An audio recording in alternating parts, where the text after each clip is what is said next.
All right, so the heating season is upon us. If I may make a couple suggestions, clean and check.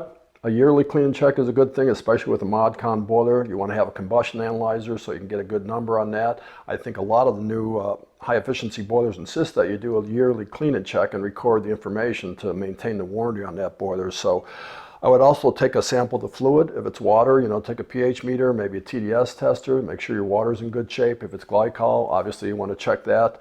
Go around, turn all the thermostats up, make sure the pumps or the zone valves are open and closing properly. Visual inspection for leaks, check the pressure on the boiler. Again, these are all fairly commonsensical things, but sometimes it's a good reminder as you're driving to the job just to review all this in your head, so when you're there you can go over all this with your customer. Hydronics, Caleffi Hydronics can help you a little bit on a lot of different topics. This one happens to be on water quality. It tells you how to check it, what to check for, so be sure to use these.